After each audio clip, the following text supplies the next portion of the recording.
बिस्मिल्लाहिर्रहमानिर्रहीम, अस्सलाम वालेकुम। मैं हूं बीनर सलीम। आप देख रहे हैं सीधी बात बीनर सलीम के साथ में। कोरोना से लेकर लॉकडाउन तक और लॉकडाउन से लेकर के अशराफिया तक की बातें होने लगी हैं कि भाई ये सारा का सारा जितना भी लॉकडाउन लगा वो तो अशराफिया के कहने पर लगा। हुकूमत की अगर हम बात करें तो हुकूमत लॉकडाउन ख़त्म करने का जहन बना चुकी है और इस जहन साजी करने के लिए हम इस तरह की बातें और इस तरह के बयानात भी सुन रहे हैं कि जितनी अमवात कोरोना से हो रही हैं उससे कहीं ज़्यादा अमवात, उससे कहीं ज़्यादा मोर्टालिटी रेट, उससे कहीं ज़्यादा डैमेज तो ट्रैफिक हादसात में हो जाता है। ये वो बातें हैं जो कि बंदे का माइंड बनाने के लिए की जाती हैं, जिससे कहीं ना कहीं ये इशारा जाता है कि हुकूमत लॉकडाउन ख़त्म करने का फैसला कर चुकी है। नैब ऑर्डिनेंस की बात करें तो पुराना नैब ऑर्डिनेंस एक्सपायर हो चुका है, अभी तक कानून साजी क्यों नहीं हुई, अपने आप में एक बड़ा सवाल है ये। और अब जो नया ऑर्डिनेंस आ रहा है नैब का, वो किसके लिए लाया जा रहा है?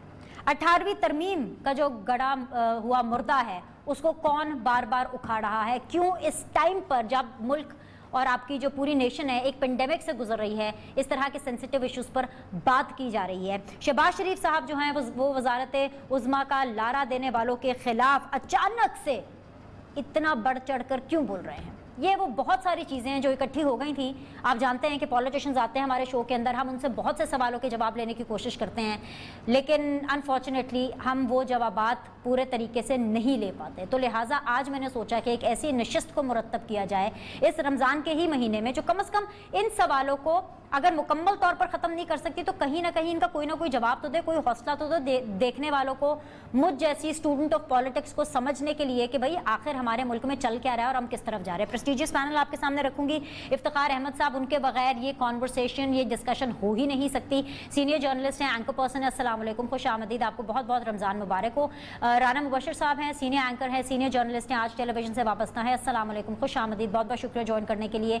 One of my favourite panelist जिनको मैं अनफॉर्चुनेटली बहुत कम अपनी टीवी पर बुला सकती हूँ बिकॉज हमारे वर्किंग आवर्स कुछ इस तरह से क्लैश करते हैं, लेकिन मेरी खुशकिस्मती है कि आसमा शिराजी साहिबा ने आज मुझे वक्त दिया है। Thank you so much Asma, it's always wonderful to have you on my show. वो भी सीनियर एंकर हैं, सीनियर एनालिस्ट हैं, सीनियर जर्नलिस्ट हैं, आज टेलीविजन से वाबस्ता हैं, ज़बरदस्त किस्म का अपना शो करती हैं मेन करंट अफेयर्स का, और साथ ही साथ आजकल तो कॉलम भी भरपूर लिखे जा रहे हैं। तीनों मेहमानों का मैं शुक्रिया अदा करूँगी। भाई इतना सब क्यों डरे हुए? राना मुबशर साहब, मैं आपसे शुरू कर लेती हूँ, आप ज़रा बहुत ज़्यादा दलेर हैं इनमें से, तो आप इसे शुरू कर लेती हूँ। इतना ज़्यादा क्यों डरे हुए हैं? क्यों हम खुलकर बात नहीं कर रहे हैं इन तमाम चीज़ों के ऊपर? क्या चीज़ हमें रोक रही है? कोरोना से शुरू कर लेते हैं। मैंने कल भी पूछा, कल सियासतदान थे मेरे साथ, कल भी मैंने पूछा कि भाई वो अशराफिया कौन है जिसके बारे में इमरान खान जिक्र कर रहे हैं कि भाई ये है वो अशराफिया जिसकी वजह से मुझे लॉकडाउन लगाना पड़ा। वो कौन सी ताकतवर अशराफिया है जो कि इनविजिबल है लेकिन उसकी ताकत इतनी ज्यादा है कि पूरी की पूरी कैबिनेट, मोहतरम प्राइम मिनिस्टर लॉकडाउन ना चाहते हुए भी लॉकडाउन करने पर मजबूर हो गए? पहले इसका जवाब दे दीजिए, कितना डर के जिएंगे राना मुबशर साहब? जवाब दें। मैं आपको इसका जवाब दे देता हूँ जी। देखिए, पहला इंटरेक्शन हुआ प्राइम मिनिस्टर साहब का कोरोना के बाद मीडिया के लोगों के साथ, और उसमें मैं मौजूद था वहाँ पे प्राइम मिनिस्टर हाउस के अंदर, और वहाँ पे जब प्राइम मिनिस्टर साहब ने अपनी ब्रीफिंग ख़त्म कर ली तो उनको वहाँ पे कुछ, मैं अब नाम एक जगह पे नहीं लूँगा, थोड़ी सी डंडी मारूंगा यहाँ पे, और वहाँ पे कुछ वर्दी वाले लोग बैठे हुए थे। तो मैंने जब ब्रीफिंग ख़त्म हुई प्राइम मिनिस्टर साहब की तो मैं उनके पास गया जस्ट टू से लाइक हेलो हाय करने गया उनके पास। तो मैंने उनको कहा, मैं कहा जी एक काम जड़ा है ना, लॉकडाउन तू थल्ले नहीं मुकना, ठीक है, लॉकडाउन तू कट ते नहीं मुकना है काम। तो you know the guy in the uniform said you are absolutely right, ठीक है, उन्हें इस तू वड्डी और मैं की गल दसा। सो बेसिकली तो इशराफिया आप हुए, जो आपने मुझे पूरी बात बताई वो तो इशराफिया आप हुए, बिकॉज़ आप आइडिया पॉप इन कर रहे थे उनको। नहीं, बात ये देखे, ये एक पेंडेमिक है, ये एक इशू है कि इसने इस दे उत्ते ना वायरस ਨੂੰ ਕਿਸੇ ਨੇ ਨਹੀਂ ਦੇਖਣਾ ਕਿ ਵਾਇਰਸ ਨੇ ਨਹੀਂ ਪੁੱਛਣਾ ਕਿ ਜਨਾਬ ਤੁਸੀਂ ਇੰਨੀ ਵੱਡੀ ਕੋਈ ਬਿਗ ਸ਼ਾਟ ਹੈ वो या नहीं हो, या ਤੁਸੀਂ ਕੋਈ गरीब गुरबा, ਉਹਨੇ नहीं पूछना ਤੁਹਾਨੂੰ। ਉਹਨੂੰ खुदा ना खास्ता उसको जहां पे भी एज मिलेगा, जहां पे भी उसको मौका मिलेगा, जहां पे भी आप एहतियात नहीं बरतेंगे वहां पे वो हिट कर जाएगा। खुदा ना खास्ता, अल्लाह माफ करे, अल्लाह ताला हर एक को उससे एहतियात रखे, लेकिन वो हिट कर जाएगा। उसने नाम नहीं पूछना किसी, ठीक है ना। तो वो आपको, मेरा जाती ख्याल है, मेरा अपना, मेरी जाती राय है, मेरे ख्याल में एक कंप्लीट लॉकडाउन करने की जरूरत थी इनिशियली, ऑलराइट, इनिशियली, ठीक है, ठीक है। उसको इनिशियली आप कंप्लीट लॉकडाउन करते, उसके बाद जनाब आप ठीक है, आपके पास आप कह रहे हैं ना, हम लोगों के दिहाड़ीदार जो है प्रॉब्लम में चला जाता है, ये चल गया है, ये हो गया, वो गया, वो तो वैसे भी गया प्रॉब्लम में, ठीक है ना जी। But at the very same time आपने जनाब उसको वल्नरेबल कर दिया।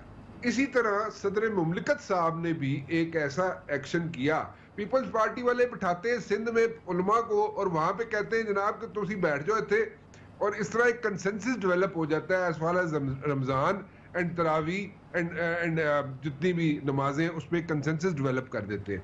लेकिन आपके सदर मुमलिकत उठते हैं, वो फिर उलमा को बुला के फिर एक नया जनाब यहाँ पे कन्वर्सेशन शुरू कर देते हैं, फिर नया एक डिबेट शुरू कर देते हैं और बैक टू स्क्वायर वन वाली सिचुएशन में चले जाते हैं। आ गया राणा तो साहब, यहाँ पे चल आ गई समझ, आ गई समझ, मुझे पता चल गया, बड़े दलेर है, आपने जवाब दे दिया। इफ्तिखार साहब अस्सलाम वालेकुम। सर, जो राणा साहब ने बात की उससे आगे बात लेके चलिए प्रोग्राम, क्योंकि आगे लेके जाना है। अब इतने 3 बड़े नाम मेरे साथ मौजूद है मीडिया के। सर, वफाकी काबीना ने ये फैसला कर लिया है कि जी लॉकडाउन में नरमी करनी है। अभी जो ताज़ा इतलात हमें मिल रही हैं कि 6 घंटे के लिए कपड़ों की दुकानें भी खुलेंगी।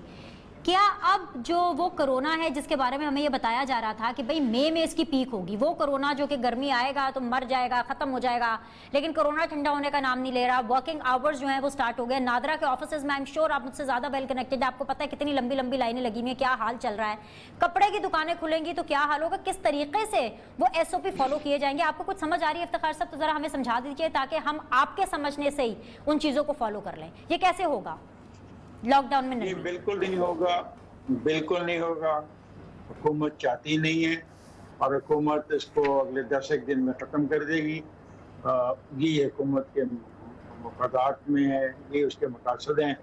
साफ तौर पर उन्होंने कहा कि 4000 लोग मर जाते हैं ट्रैफिक हादसात में, तो उनका कहना है कि 4.10 हज़ार लोग मर जाते हैं, तो फिर क्या होगा। अभी तो मुझे एक उनका दोस्त कह रहा था PTI के इफ्तिखार साहब, आप भूल गए जल्दे में लाखों लोग मर गए, तो क्या पाकिस्तान पे तो हो गया मर जाए, लेकिन इक्तिसादी तौर पे जो बुरान है हम इस पर काबू नहीं पा सकते। और अगर ये कारखाने बंद रहते हैं, फैक्ट्रियाँ बंद रहती हैं, लोगों को रोजगार नहीं मिलता, दुकानें बंद रहती हैं, तो ये क्राइसिस उससे भी गहरा हो जाएगा जो उन बात की वजह से होगा। तो बड़े क्लियर हैं, आप और मैं क्लियर नहीं, वो बड़े क्लियर हैं कि वो कहते हैं डेथ तो एक नेचुरल फिनोमेना है और इसको होने देते। आसमा शराजी साहिबा, लॉकडाउन अशराफिया ने किया, ये वो बयान है कि आई एम श्योर आपने भी इसके ऊपर शो किया होगा, मैंने भी किया। इमरान खान साहब के इस दावे ने मजीद कई दावे सच कर दिए, ऐसा ही है या फिर हम कुछ गलत इंटरप्रिटेशन ले रहे हैं इसकी? नहीं, बिल्कुल नहीं, लेकिन एक बात जो कि प्राइम मिनिस्टर की जिस तरह से उन्होंने कहा कि बार बार कहा, 2-3 बार कहा कि सोचा समझे बगैर कि इस मुल्क में गुर्बत कितनी है, गरीब क्या करेगा, दिहाड़ीदार क्या करेगा, और उन्होंने कहा कि ये लॉकडाउन किया गया। मुझे इस पे इसलिए बहुत ज़्यादा हैरत हुई कि ये लॉकडाउन तो खुद हुकूमत भी इसमें शरीक थी, और जितने भी एक्सटेंशन हुए, जितना हम जानते हैं, राब्ता कमेटी के अंदर 4 सूबे और साथ में गिलगित बल्तिस्तान और GB फेडरल गवर्नमेंट के साथ वो रोज बैठते हैं और उसके बाद वो फैसला करते हैं कि इसको कितना एक्सटेंड होना है, कितना नहीं होना। और ये फैसला जो लॉकडाउन का था, प्राइम मिनिस्टर ने नहीं किया था, बल्कि एक दिन उन्होंने तकरीर की थी कि लॉकडाउन के क्या क्या नुकसानात होंगे, और अगली शाम को DGISPR जो थे उन्होंने प्रेस कॉन्फ्रेंस करके बाकायदा इस लॉकडाउन का ऐलान किया था। पंजाब में भी आपने देखा होगा कि उस्मान बुज़दार साहब के साथ बिल्कुल कोर कमांडर बैठे थे और फिर वहाँ पे भी ये ऐलान जो है किया गया था लॉकडाउन का। तो मुझे इसलिए मैं बड़ी हैरान हुई हूँ कि वो किसको इशराफिया कह रहे हैं, किसने ये फैसला किया, किसका अवाम को नहीं पता कि अवाम किस मसाइल से गुजर रहे हैं और किस तरह के प्रॉब्लम्स हैं। तो ये एक बहुत ही अजीब सी बात है कि इसका मतलब ये है कि वो उन पावर्स को पॉइंट आउट कर रहे हैं जिनको कि वो हमेशा कहते थे कि वो उनके पीछे खड़े होते हैं। तो अगर वो उन पावर्स को कहा जा रहा है और उनकी तरफ पॉइंट आउट किया जा रहा है, तो इसका तो मतलब ये हुआ कि वजीर आजम जो कि एग्जीक्यूटिव हैं, उनकी पावर्स जो हैं वो वहाँ मौजूद नहीं है। और फिर इस नजरिए को और इस खबर को बहुत ज्यादा तकवीत मिलती है जब हम फाइनेंशियल टाइम्स को, न्यूयॉर्क टाइम्स को और दीगर जो इंटरनेशनल अखबारात हैं उनका मुताला करते हैं। और आपने देखा कि मुख्तलिफ जगहों पे ये स्टोरीज जो हैं वो आई भी हैं, खास करके टॉम हुसैन की जो अल जजीरा के लिए, उनकी भी वो आपने देखी होगी पब्लिकेशन, और उसके बाद फिर फाइनेंशियल टाइम्स की। तो इसका तो मतलब है कि ये फिर फैसले कहीं और हो रहे हैं, और अगर फैसले कहीं और हो रहे हैं तो ये एक और बड़ा सवालिया निशान है निजाम के ऊपर भी, हुकूमत के ऊपर भी और कारकर्दगी के आसमा ऊपर भी। यही से I would like to pick up the next thing.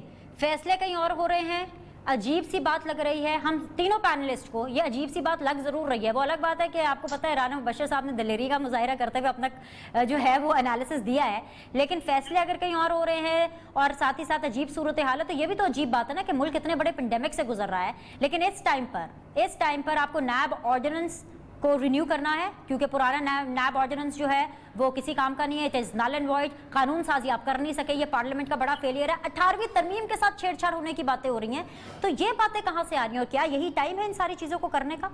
Dinesh, एक बात मैं कहती चलूं कि जिसने भी लॉकडाउन का फैसला किया, सिंध ने अगर लीड ले ली और उसके बाद अगर हमारी एस्टैब्लिशमेंट ने भी ये फैसला किया तो ये बहुत अच्छा फैसला था, ये बेहतरीन फैसला था। हालात को देखते हुए इंटरनेशनल जो सिनेरियो था उसके अंदर जो चीजें तो वो सवाल जो मैंने इफ्तिखार साहब से पूछा वो आपके सामने रख देती हूँ कि अब नरमी भी हो गई। आपने कहा अच्छा फैसला था लॉकडाउन में, अब नरमी हो गई, 6 घंटे के लिए कपड़ों की दुकानें भी खोली जा रही हैं, तो ये फैसला कैसा है? At the same time the number of corona patients, ये जो केसेस हैं वो भी इंक्रीज होते जा रहे हैं, ये माइंड में रखिएगा। इस फैसले के बारे में बताइए आसमा। देखिए, मैं तो पहली जो लॉकडाउन का प्राइम मिनिस्टर ने कहा, मुझे तो मेरा ख्याल आप दोनों लाहौर में रहते हैं और राना साहब और मैं इस्लामाबाद में हैं, तो मेरा नहीं ख्याल कि कोई हमने पंजाब में और यहाँ पे इस्लामाबाद के अंदर कोई बहुत ज्यादा लॉकडाउन देखा है फ्रैंकली। इस्लामाबाद में फिर थोड़ा बहुत लोग क्योंकि खुद ही पढ़े लिखे ज्यादा बाशऊर हैं तो उन्होंने अपने आप को ज्यादा कंटेन किया, मगर अगर आप पंजाब में देखें तो क्या लॉकडाउन हुआ है? मुझे खुद आप लोग बता दीजिए कि कोई लॉकडाउन हुआ है। आप KPK में जाके देखिए कोई लॉकडाउन हुआ है, आप पेशावर में जाके देखें कोई लॉकडाउन हुआ है, आप देखें कि बलोचिस्तान में तो चले आबादी वैसे ही इतनी स्कैटर्ड है कि उसमें हम, और ना ही वहाँ पे हम जाते हैं, ना हम ज्यादा वहाँ पे देखते हैं, लिहाजा वो तो एक अलग कहानी है। मगर आप मुझे खुद बता दें कि पंजाब जो 56% ऑफ पाकिस्तान है, क्या वहाँ पे लॉकडाउन पर अमल दरामद किया गया है या करवाया गया है? अब नरमी किस चीज की नरमी हो रही है? हैरानगी की बात सी लग रही है ये थोड़ी सी कि आपने सख्ती तो की नहीं, तो नरमी कहाँ से हो रही है? सही जी इफ्तिखार साहब आप कुछ कहना चाहते हैं? जी कहिए। बिनिश में ये कहना चाहता हूँ कि यहाँ पे जो बात आसमान ने यहाँ से शुरू की, इसका मतलब है जो कुव्वतें कॉल इनके लॉकडाउन को सपोर्ट कर रही थी वही कुव्वतें बैकआउट करती है ना। क्या इमरान खान की इतनी वो हिम्मत है? और जितने रेफरेंस आसमान ने गैर मुल्की अखबार के दिए और गैर मुल्की तजियाकारों को दिए, अगर मैं उनको सामने रखूं तो क्या उसकी इतनी जरूरत है कि वो अपनी मर्जी करे? तो इसका मतलब है कि अगर लॉकडाउन खत्म हो रहा है तो उस लॉकडाउन के खात्मे में उन लोगों की भी मर्जी 100% शामिल है जिन्होंने राना मुबश्शिर से प्राइम मिनिस्टर हाउस में बात की थी। तो ये है असल सूरत हाल। तो सर ये 18वीं तरमीम के साथ छेड़छाड़ कौन करना चाह रहा है? और नैब ऑर्डिनेंस की जो कानून साजी है वो क्यों नहीं होता? ठीक है अब सुनो, 18वीं तरमीम का मसला बड़ा सिंपल है। पैसे वफाक ज्यादा चाहता है, वफाक अपने दोस्तों के लिए पैसे ज्यादा मांगता है, वफाक के पास उतने पैसे है नहीं। अब उन पैसों की खातिर सारी मामले को छेड़ा जा रहा है। आइन में 101 या 102, मुझे एग्जैक्ट नहीं अब याद, 101 या 102 ऐसी क्लासेस हैं जिनमें तरमीम की गई है 18वीं तरमीम के जरिए। कहीं पे शेल को विल में चेंज किया गया, कहीं विल को शेल में चेंज किया गया। तो आर्टिकल 1 से लेके ऑनवर्ड तरामीम हुई हैं। क्या सारी तरामीम को खत्म करना चाहते हैं? बिल्कुल। आइन कोई सहीफा आसमानी तो नहीं है। आए प्राइम मिनिस्टर साहब हिम्मत करें और बताएं कि वो 18वीं तरमीम में कौन कौन सी क्लास में क्या क्या तरमीम चाहते हैं, ताकि हमें डिबेट की समझ आए। और अगर वो ऐसा नहीं करते तो वो बहुत बड़ी ज्यादती कर रहे हैं अपने साथ, पूरे पार्लियामानी निजाम के साथ और अपने दोस्तों के साथ भी।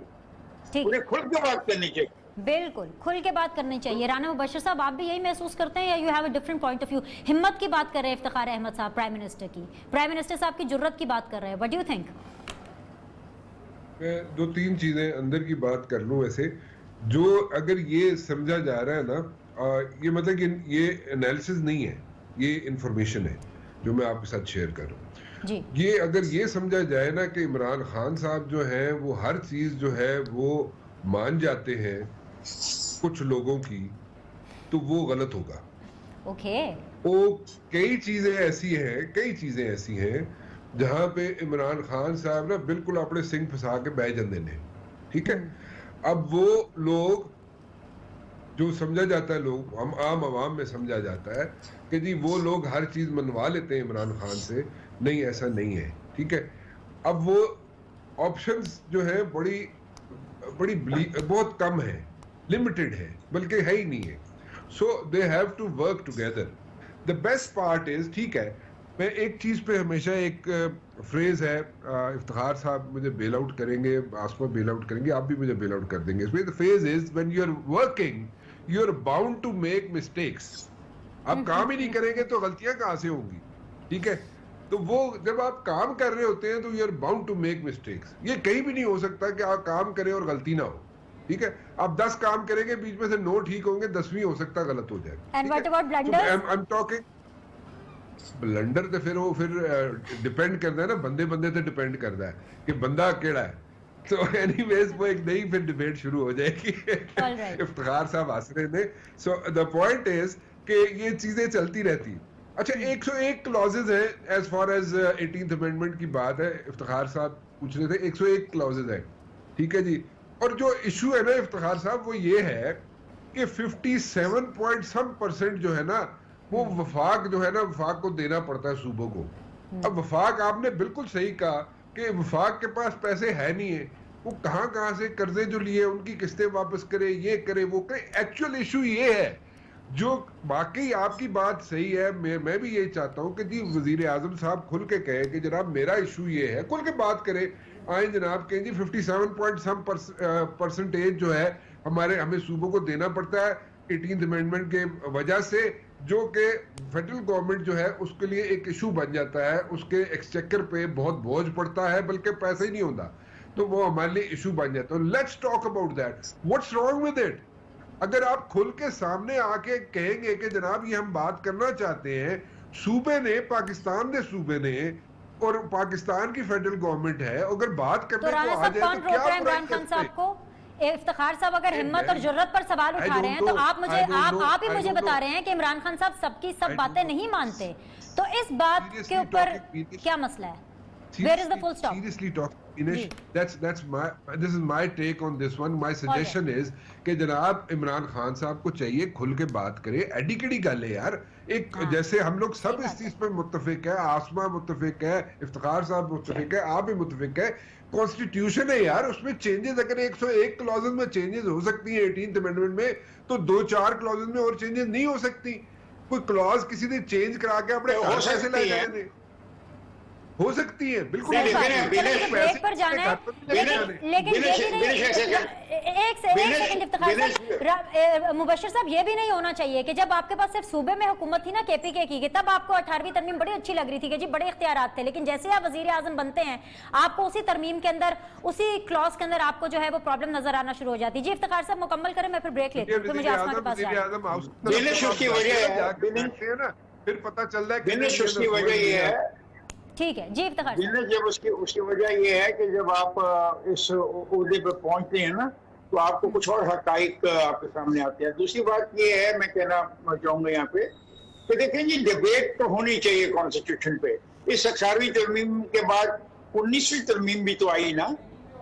एक खास ग्रुप ने, खास सेगमेंट ऑफ द सोसाइटी ने वो 19वीं तरमीम करवा दी, वो 18वीं तरमीम के बाद आई ना। 18वीं तरमीम में कुछ फैसले किए गए, उनको अंडू कराने के लिए तरमीम करवा दी। लेकिन मेरी ख्वाहिश है कि अब जब ये वफाक है, सेंसिटिव मामला है, वफाक के हकूक के अलावा सूबों ने अपनी भी बात भी कहनी है, खुल के बात कर दें।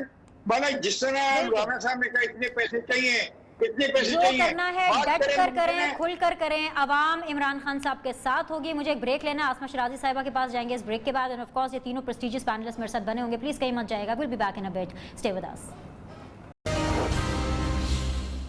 ब्रेक के बाद जी एक दफ़ा फिर से आप लोग को खुशामदीद कहते हैं। बड़ी इनफॉर्मल और बड़ी ज़बरदस्त किस्म की discussion at least at this point of time हो रही है इफ्तिखार अहमद साहब के साथ, आसमा शराजी साहिबा के साथ, राना मुबशर साहब के साथ, आप देख रहे हैं सीधी बात बीनर सलीम के साथ। आसमा शराजी साहिबा बहुत सी चीज़ें इकट्ठी हो गई हैं, but I would like to add one more thing जो कि हम शायद मिस आउट कर रहे हैं। इफ्तिखार साहब जब बात करते हैं ना प्राइम मिनिस्टर साहब की जुर्रत की, हिम्मत की, जब राना मुबशर साहब हमें बताते हैं कि भाई प्राइम मिनिस्टर हर चीज़ नहीं मान लेते, वो कहीं ना कहीं पर अपने सींग फंसा भी लेते हैं, तो वहां पर जब आप ऑपोजिशन को देखती हैं आसमा, क्या आपको ये महसूस होता है कि इमरान खान साहब जो हैं वो सियासत के भी कप्तान निकले हैं? किधर है आपकी ऑपोजिशन?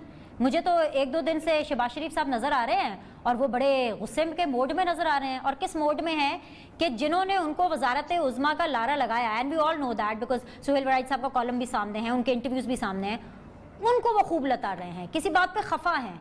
एकदम से ऐसा क्या हो गया कि शहबाज शरीफ साहब को ये मोड इख्तियार करना पड़ा? आसमा शराजी साहिबा।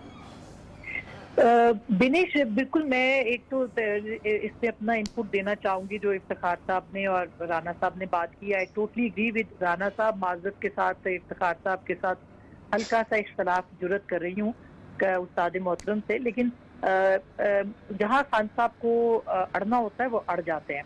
मसलन उस्मान बुज़दार साहब की दलील सामने मौजूद है, असद उमर साहब के ऊपर वो नहीं अड़े, उनको उन्होंने उस वक्त हटा दिया था, और उस्मान बुज़दार साहब के ऊपर वो आज तक अड़े हुए हैं। सबको पता है कि पंजाब के हवाले से कंसर्न मौजूद हैं और हर हल्के में मौजूद हैं, लिहाजा जहां वो अड़ना चाहते हैं वहां वो अड़ जाते हैं। अपोजिशन के केसेस के हवाले से बहुत सारे और मामला ऐसे हैं जिसपे के शायद पावरफुल जो हल्के हैं वो इतना ज्यादा आगे नहीं जाना चाह रहे थे जितना वो चले गए, और वो भी इमरान खान साहब, क्योंकि उन्होंने कहा कि उनके वोट बैंक है और उनका एहतसाब का एक नारा है और वो कर रहे हैं, उसके ऊपर वो काम कर रहे हैं। तो ऐसा नहीं है कि बिल्कुल बेबस और बेख्तियार वजीर आजम है, एक पोलिटिकल फेस है, वो जहां मानना चाहते हैं वो मान जाते हैं। इस मामले के ऊपर जाहिर है कि पॉलिटिक्स वो कर रहे हैं, और मैं बिल्कुल आपसे मुत्तफिक हूँ, जितनी अच्छी सियासत इमरान खान साहब इस वक्त कर रहे हैं उनसे बेहतर कोई नहीं कर रहा।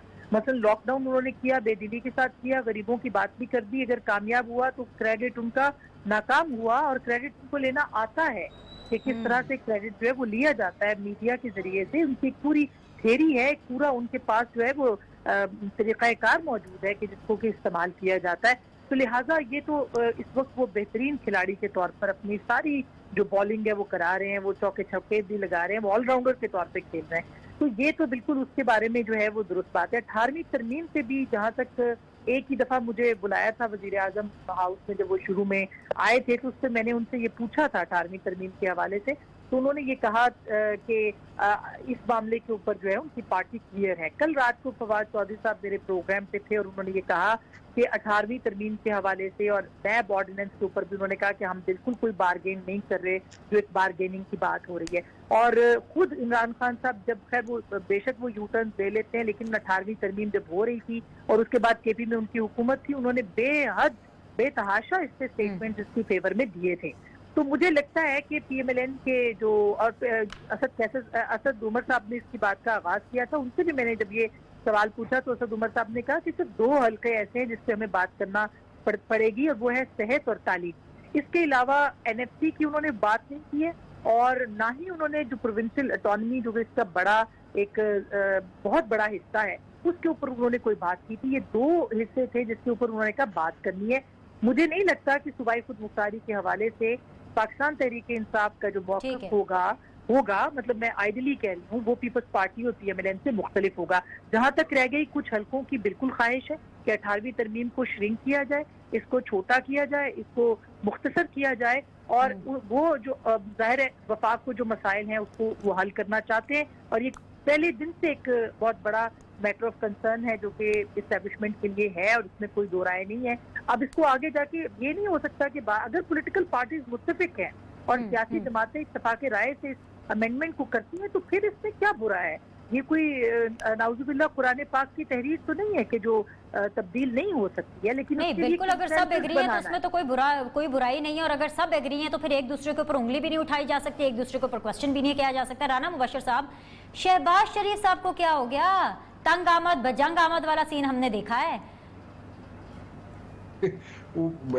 देखिए जी, मैं आई रिस्पेक्ट शहबाज शरीफ साहब अ लॉट, और शहबाज शरीफ साहब की मैं बड़ी लेकिन मुझे समझ नहीं आई शहबाज शरीफ साहब ऐसे कैसे हो सकता है कि शहबाज शरीफ साहब को किसी ने ऑफर की हो, चाहे वो लंदन में बैठ के की हो, चाहे वो चलो एक और गल कर सुनिए, चाहे वो किसी ने लंदन की आउटस्कर्ट्स में बैठ के किसी फार्म हाउस में की हो, ठीक है, शहबाज शरीफ साहब से कोई कमिटमेंट मुझे नहीं पता, जो भी कमिटमेंट की उनसे, तो वो बैकआउट क्यों कर गए भाई? एडी किड़ी गल सी। अच्छा, दैट इज माय क्वेश्चन। नहीं हो सकता। ये तो मेरा सवाल है सर, आपने तो जवाब देना है। आप बहादुर हैं सर, जवाब दें। नहीं सर, मैं तो ये विनिश कह रहा हूँ ना आपको कि देखिए, लंदन के आउटस्कर्ट्स पे फार्म हाउस पे बैठ के अगर शहबाज शरीफ साहब को किसी ने कमिटमेंट दी थी, तो वो ये नहीं हो सकता कि वो फोन बंद करके बैठ जाए, ठीक है, ये नहीं हो सकता, ठीक है। तो अगर किसी ने कमिटमेंट दी थी तो वो कौन राना साहब थे? मुबश्शिर हमें साहब, भी तो फोन बताइए शहबाज बंद साहब। हुआ है तो चुगलियां शुरू हुई है ना, वरना आपको भी पता है कि नहीं, शहबाज नहीं, शरीफ फोन- साहब कहाँ किसी के सवालों के जवाब देते हैं प्रोग्राम में आके, और कौन कहाँ बताता है कि किसने कब कैसे क्यों फोन बंद कर दिया। वो तो कॉलम्स के नहीं, ऊपर जो सहाफियों से बातें की गई हैं उसके ऊपर ना तरदीद दे रहे हैं ना तस्दीक कर रहे हैं। जी जरा कंप्लीट कीजिए, फिर मैं इफ्तिखार साहब के पास जाऊं। वो देखें, अब मैं इस तरह हो नहीं सकता कि आप जनाब इलेक्शन से 1 महीने पहले आप कैबिनेट भी बना रहे हो बैठ के, और कैबिनेट में लोगों के नाम भी डिसाइड कर रहे हो, फाइनलाइज कर रहे हो, और उसके बाद पता चले इलेक्शन के बाद जनाब क्या कुछ का कुछ हो गया, ठीक है। Things don't work that way. हमेशा जो है उसके अंदर प्लान्स होते हैं, plan 1, plan A, plan B, plan C, ठीक है। अब वो प्लान ए का हिस्सा थे या प्लान सी का हिस्सा थे शहबाज शरीफ साहब? जब शहबाज शरीफ साहब को इलेक्शन से पहले कैबिनेट के लिए लोगों के नाम वहां पे फाइनलाइज कर रहे थे, तो शहबाज शरीफ साहब को बिल्कुल पता होगा इस चीज को। शहबाज शरीफ साहब is a very good administrator, उनको जरूर पता होगा कि वो प्लान बी का हिस्सा थे या सी का हिस्सा थे चलिए जब उस इफ्तिखार वक्त साहब, डिसीजन लिया जा रहा था। शहबाज शरीफ साहब के साथ क्या डबल गेम हो गई? डबल गेम नहीं हो गया। I agree with Rana Mubashshir कि जिस वक्त इलेक्शन हो रहे होते हैं तो मुतवक्का जो उम्मीदवार होते हैं, जो प्राइम मिनिस्टर बन सकते हैं या चीफ मिनिस्टर बन सकते हैं, या मुतवक्का तौर पे जो पार्टियां इक़्तिदार में आ सकती हैं, जिन लोगों के बड़े गहरे मफादात हैं इस मुल्क में, जिन शोबाजात के, तो वो हमेशा अपना ये डायलॉग जारी रखते हैं। और मुमकिन है उस डायलॉग के दौरान शहबाज शरीफ साहब से भी डायलॉग हुआ हो और उनसे पूछा गया हो, और उनसे बिल्कुल कैबिनेट भी मांगी जाती है, और उस कैबिनेट के लिए वेरिफिकेशन भी होनी पड़ती है, एजेंसियां उसको वेरीफाई करके देती भी हैं। ये सारी चीजें होती हैं, और ये बात ठीक है राना मुबश्शिर का कि प्लान ए कामयाब हो गया और प्लान बी कामयाब नहीं हुआ, तो इसमें नाराजगी की क्या वजह है? मतलब और ये कोई बड़ी बात नहीं है, इसको लोग मैं पढ़ रहा हूँ। नाराज हुए तो इंटरव्यूज दे रहे हैं ना, वरना क्यों आते मीडिया के सामने, क्यों इंटरव्यूज देते हैं? जी विनिश एक सेकंड, इसमें क्या गलती की इंटरव्यू देके? कोई गलती नहीं की। आई 100% एग्री विद राना मुबश्शिर, कोई गलती नहीं की उन्होंने इंटरव्यू देके। ये गलती की बात नहीं हो रही। एनीवेज, आसमा शराजी साहिबा, जो शहबाज शरीफ साहब हैं, अगर उनके साथ सारी की सारी काबीना साजी तक बात पहुंच चुकी थी डिस्कशंस में, तो फिर शहबाज शरीफ साहब इमरान खान साहब के ऊपर उंगली कैसे उठा सकते हैं या उनको ताना कैसे दे सकते हैं, फॉर ऑल द रीजंस जो कि हम सुनते चले आ रहे हैं कि वो दे रहे हैं? मैंने तो आज इस पे थोड़ा सा लिखने की कोशिश भी की है कि शहबाज शरीफ साहब जो हैं वो जल्दबाजी, कुछ चीज़ें जो हैं वो अच्छी नहीं होती कुछ चीज़ों में, और जाहिर है कि एक सियासी जमात के सदर हैं, सरबराह हैं, और इस वक्त वो पार्टी की कमान जो है वो कुल्ली तौर पे उनके हाथ में है। उनको बहुत सारे फैसले ऐसे करने थे जो कि उन्होंने नहीं किए। पार्लियामान के अंदर, पार्लियामान से बाहर, और जो बीच का वक्त था उसके अंदर जो उन्होंने अपनी एक एक्टिव पॉलिटिक्स करनी थी, उससे एक जाहिर है कि एक वैक्यूम जो है वो पैदा हो गया, और उस खला को भरने के लिए फिर ये लॉ ऑफ नेचर है कि जब भी कोई खला पैदा होता है उसको पूर करने के लिए मुख्तलिफ अल्लाह ताला जो है वो बहाने पैदा कर देता है। और पाकिस्तान में तो जाहिर है और बहुत सारी ताकतें भी हो सकती हैं। अगर शहबाज शरीफ साहब कुछ लोगों से बात कर रहे थे तो जाहिर है और लोगों से भी लोग बात कर रहे होते। तो जो बात शहबाज शरीफ साहब ने कर दी कि वो काबीना बना रहे थे, उससे उनकी पार्टी के अंदर बहुत रिजेंटमेंट है। और मैं खुद बहुत से लोगों से मेरी बात हुई इस मामले के ऊपर, ना सिर्फ इस बात के ऊपर कि काबीना बन रही थी और नवाज शरीफ और उनकी साहबजादी गिरफ्तार हो गए, और उस दौरान भी वो बातचीत कर रहे थे, तो फिर उन्होंने अपने भाई को क्यों हेल्प आउट नहीं किया। इस पे भी सवाल उठाए जा रहे हैं, और इसके ऊपर भी सवाल उठाए जा रहे हैं कि जिसपे वो मरियम और हमजा के पार्टी के अंदर जो मुस्तकबिल है उसके फैसले की बात करते हैं। तो जमात जो है उसके अंदर बहुत सारे प्रॉब्लम्स होने के बावजूद जमात इस वक्त जो है वो तकसीम है। और वो मार भी खा रही है, वो जवाब भी दे रही है और डटी भी हुई है। किसी एक चलिए जरा क्लोजिंग कमेंट्स आगे आपका क्लोजिंग कमेंट्स में जरा मुबशिर साहब से ले लो इस बारे में। हाँ जी सही आ गया जी। इफ्तिखार साहब जरा मुकम्मल कीजिएगा, मैं 30 सेकंड्स मुबशिर साहब को देना चाहती हूँ फॉर क्लोजिंग कमेंट्स। बोलिएगा। नहीं, मैं सॉफी साहब एग्री करता हूँ आसमा से। आसमा का मैंने कॉलम भी पढ़ा है। लेकिन ये बात ये है कि ABC के अंदर उनको मात हुई है और इमरान ये खेल जीत गया और अब 2023 तक इमरान लीगली कॉन्स्टिट्यूशनली इस मुल्क का सरबराह है, उसके पार्टी सरबराह है।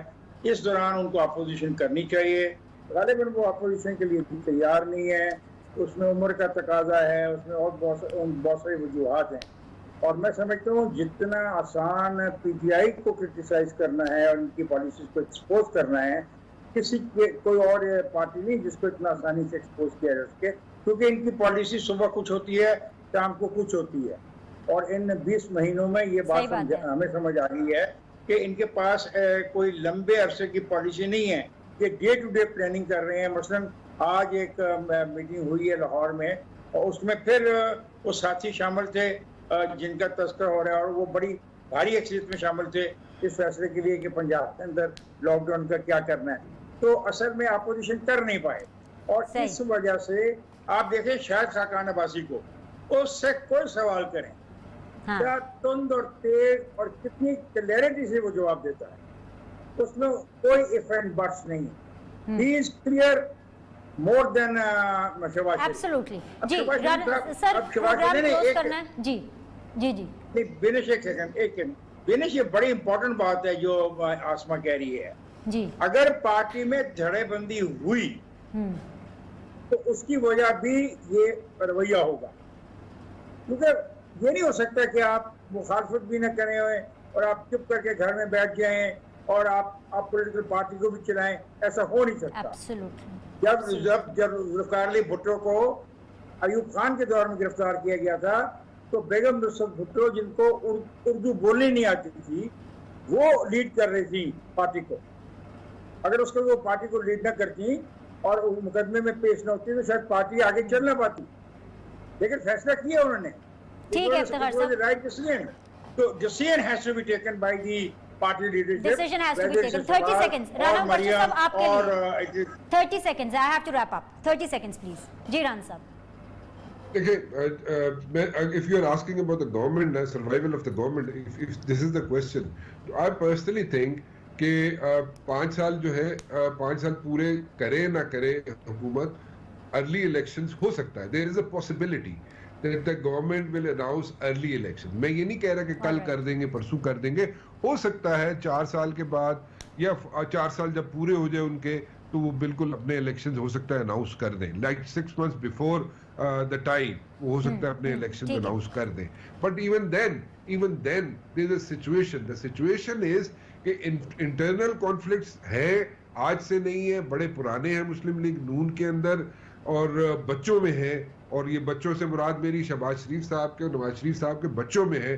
Let me be very honest about it, क्योंकि वहां पे सारा जो कमिटमेंट्स हुई थी, हमजा शहबाज शरीफ जो था, जब मुशर्रफ का दौर था तो एक हमजा शहबाज शरीफ पूरे शहर में लाहौर में अकेला फिरता था और केसेस भी फेस करता था और हीट भी फेस करता था केसेस के, उसके साथ कोई नहीं था, वो सारी चीजें खुद बर्दाश्त करता था। और उस वक्त जो कमिटमेंट्स हुई थी शहबाज शरीफ के साथ या हमजा शहबाज के साथ, वो क्या थी, वो हमें पता है क्या थी। लेकिन उसके बाद उस पर जो बैकआउट किया गया, ऑब्वियसली उनके अंदर इख्तिलाफात बच्चों में इसलिए है वो। Well, never a dull day in Pakistani politics. We still have to listen to you all more.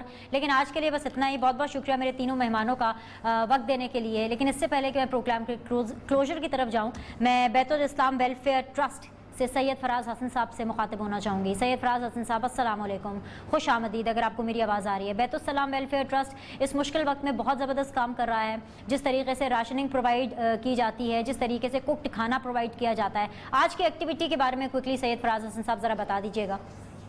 जी वालेकुम अस्सलाम व रहमतुल्लाह। Binish, thank you so much again for you in the programme. अल्हम्दुलिल्लाह पूरा 1 महीना से ऊपर होने को आ रहा है और अभी तक अल्हम्दुलिल्लाह आप हजरात के ताउन से और तमाम अहले खैर हजरात पूरे पाकिस्तान और अब्रॉड के ताउन से अल्लाह का फजल है कि हम 21 लाख से ज़्यादा अफराद को राशन और पका पकाया खाना 24 से ज़्यादा शहरों में मुहैया करने में कामयाब रहे हैं।